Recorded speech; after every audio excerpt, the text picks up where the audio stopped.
Deccan top में आपका खैर मकदम है। आपके साथ मैं आदिल खान आजाद। क्या भाजपा के लोग डरा और धमकाकर वोट लेंगे? क्या ये कहेंगे कि प्रधानमंत्री नरेंद्र मोदी यानी कि बीजेपी को अगर वोट नहीं दिया तो किसी भी दफ्तर में बैठकर नौकरी करने का कोई इख्तियार, कोई हक बाकी ना रह जाएगा? क्या नौकरी नहीं करने दी जाएगी अगर भाजपा को वोट ना दिया जाए? और इलेक्शन कमीशन ऑफ इंडिया क्या भाजपा के नेताओं की इस वाणी को सुन रहा है? क्या वो कोई एक्शन लेगा? क्या इस तरीके से डरा धमकाकर वोट लिए जाएंगे? क्या यह भारत के लोकतंत्र का सभ्य तरीका है? और क्या हुआ जब प्रधानमंत्री नरेंद्र मोदी ने यह बताया कि कांग्रेस की सरकार ने, इंदिरा गांधी ने एक जमीन का हिस्सा, एक टापू उठाकर श्रीलंका को दे दिया? तो कैसे पोल खोल के नहीं, पोल फाड़ कर रख दी कांग्रेस ने, वो मैं बताऊंगा। और अखिलेश यादव ने चवन्नी पलटने यानी जयंत चौधरी पर क्या कहा है वो भी बताऊंगा। सब कुछ इसी छोटे से वीडियो में आप ही तक।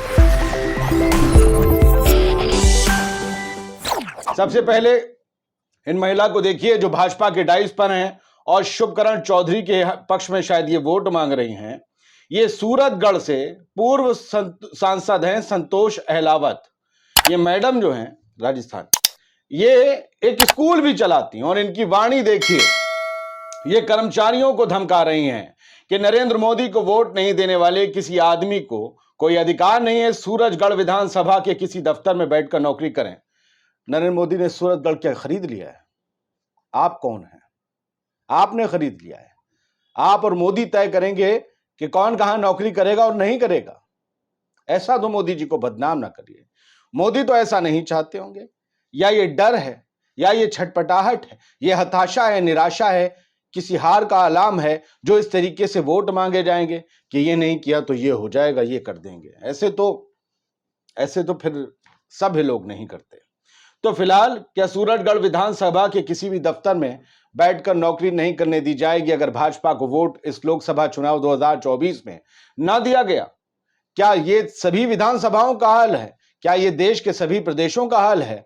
क्या भाजपा के लोग ऐसे ही डरा धमका कर वोट मांग रहे हैं? तो क्या अब ये धमकियां देकर वोटिंग होगी? चुनाव आयोग इस पर कार्रवाई करे, अश्विनी सोनी ने इसे शेयर किया।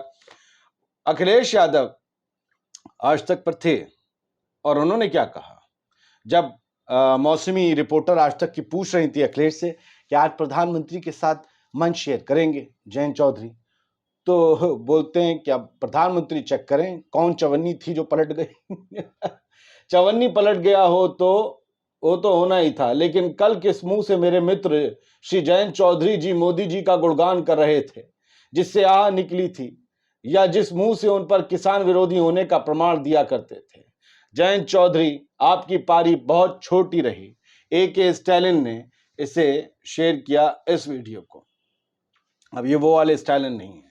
सुप्रिया श्रीनेत ने प्रधानमंत्री नरेंद्र मोदी के उस श्रीलंका के टापू वाले बयान पर बहुत लंबा चौड़ा लेख लिखा है। जरा इसे ध्यान से सुनिएगा, फुल स्क्रीन पढ़िएगा भी।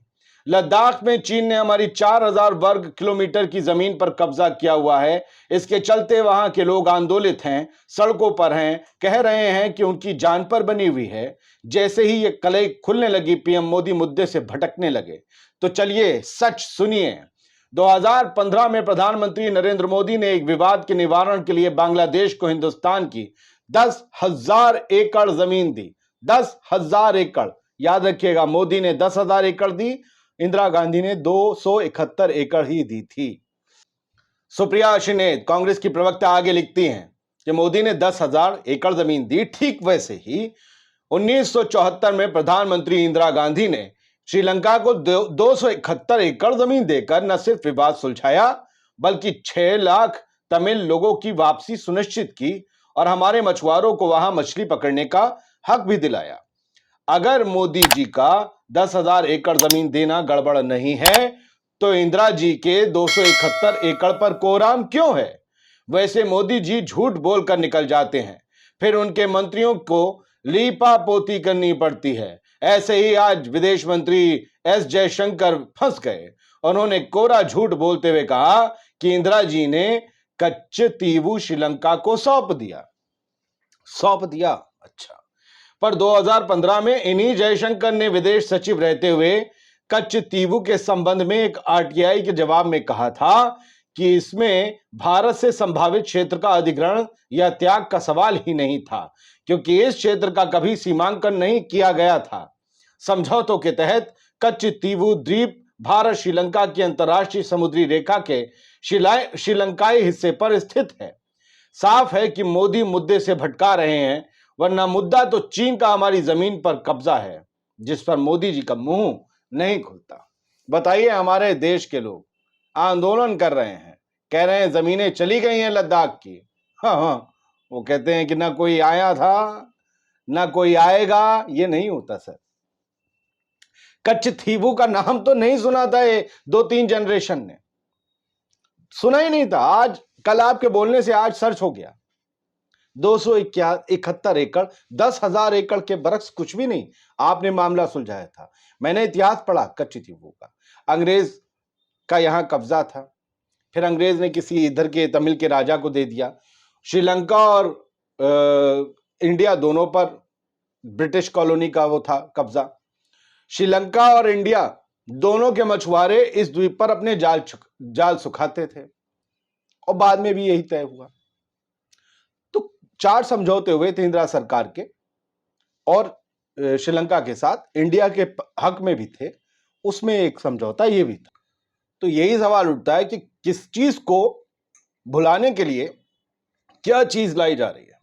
कांग्रेस ने आज नरेंद्र मोदी का और उनकी सरकार का एक कार्टून भी, एक एनिमेटेड कार्टून वीडियो शेयर किया, और उन्होंने कहा कि जुमलों के दिन, जुमलों की बारिश, ठेले पर मोदी जुमले लिए चल रहे हैं। 15-15 लाख रुपए, युवाओं को 2 करोड़ नौकरी, और हर किसी के पास अपना घर, अच्छे दिन।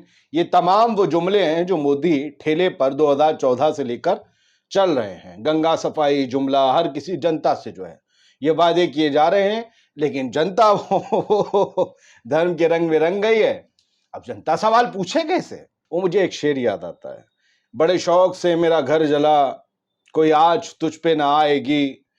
ये कलम किसी ने खरीद ली, ये जुबान किसी ने खरीद ली, ये कलम किसी का गुलाम है। कोई बोलेगा नहीं, कोई लिखेगा नहीं। हर इंसान को मूल्यांकन करना चाहिए अपनी सरकार का। जो परस्पर विरोध करते हैं, सिर्फ विरोध करते हैं, मैं उनके मुखालिफ हूं। जो समर्थन करते हैं बेवजह गलत पे भी, उनके भी खिलाफ हूं। सरकार अच्छी चले, और सरकार को अच्छी चलने देने के लिए जनता को जागरूक होना जरूरी होता है। अंधभक्त या अंध विरोधी किसी भी सत्ता के हो, यूपीए, एनडीए, किसी के, वो गलत है।